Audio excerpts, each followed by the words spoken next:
Because what I see a lot of couples going through is that a few months after the affair, a few years after the affair, the partner who's had the affair or done the betraying thinks, great, we're over this. Like, we're all good.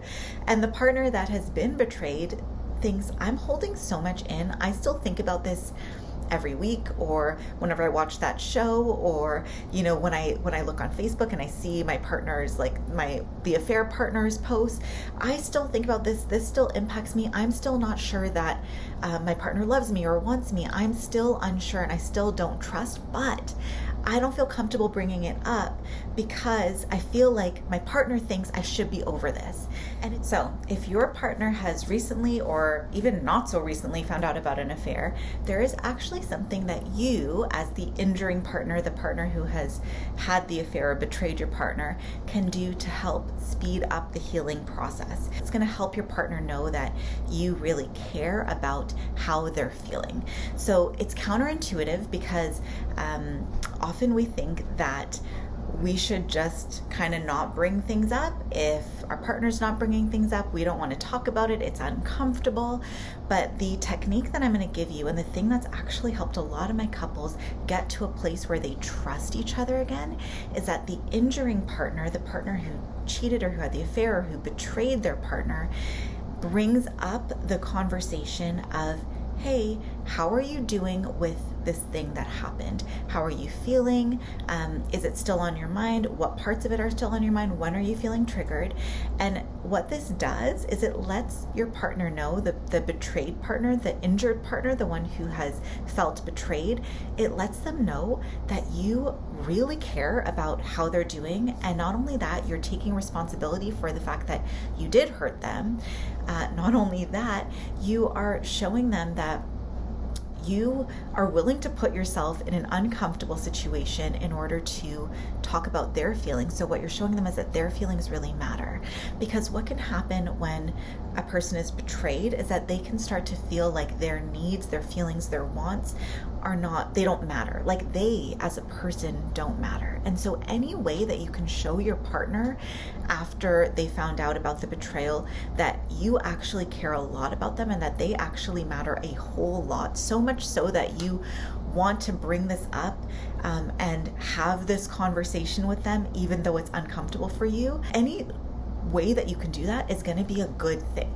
It's going to show them that you care so much about them and that you're committed to making things work. So the other thing you can do in this conversation is share with them the ways that you are actively making sure this never happens again. So you don't need, in this conversation, this is not about going into details about the affair or whatever betrayal happened. This is not about revisiting the betrayal. So I want to make that really clear. It's not like, hey, let's talk about that time I cheated on you. It's not like that.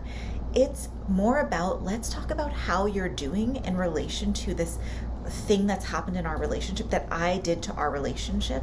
Let's talk about where you're at.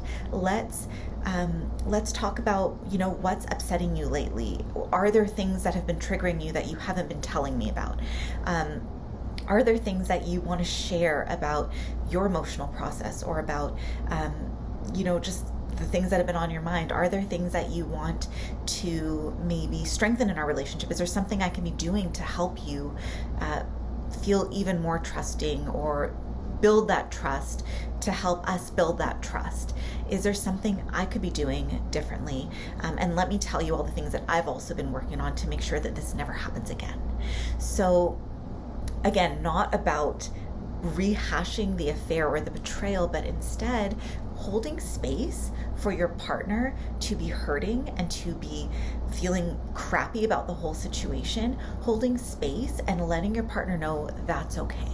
It's okay to feel that way. It's okay that you still feel that way. Because what I see a lot of couples going through is that a few months after the affair, a few years after the affair, the partner who's had the affair or done the betraying thinks, great, we're over this. Like, we're all good.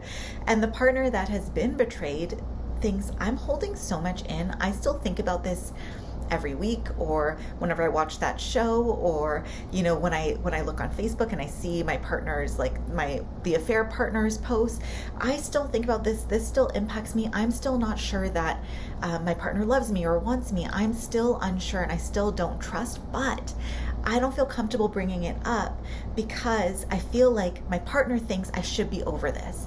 And it's so interesting how that happens, right? Someone hurts you, but then you don't want to disappoint them by still being hurt about it.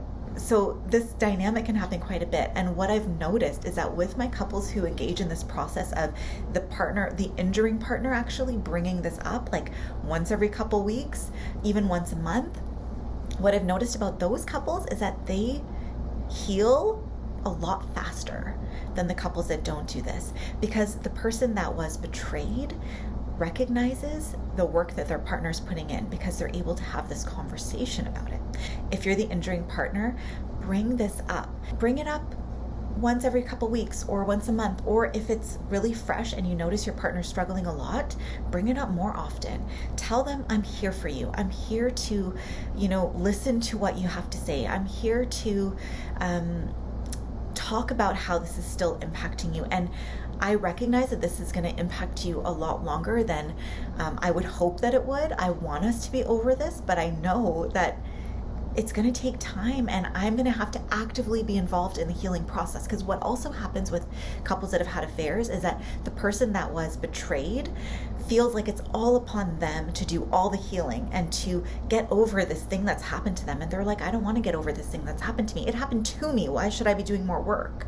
So you want to show your partner, injuring partner, you want to show your partner that you are actively putting in the work as well, that it's not all up to them to just let this thing go, that you are taking the initiative to create the container to have this conversation. This is so hugely important, and it's a small thing that can just radically change your relationship. If you have recently become aware of an affair, or if you're considering telling your partner about an affair, or even if you've had an affair happen in your relationship 10 or 15 years ago, but it's still present in your relationship, I have an online course called After an Affair, Rebuilding Your Relationship, Trust, Connection, and Sex. That's a great place to get started. Go through it with your partner, go through all the exercises, really be involved in the healing process. Make it your mission to not just heal, but create an even better relationship after this really challenging time that you and your partner have been through. So check out that course. It's on jenathrani.com. It is a wonderful place to just gain some skills and tools, go through some exercises to really rebuild your trust and also understand your relationship cycle, your dynamic, and learn the places in your relationship that need to heal. So thank you so much for watching this video. I hope it was helpful, and I hope that you actually do this exercise because I think it will be hugely beneficial. I'm Jena Thrani. I am a couples counselor in beautiful Burnaby, British Columbia, and it was wonderful to share this information with you. I will see you next time. Oh, like, subscribe, and share this with your partner or with someone that you know that is going through the aftermath of an affair right now.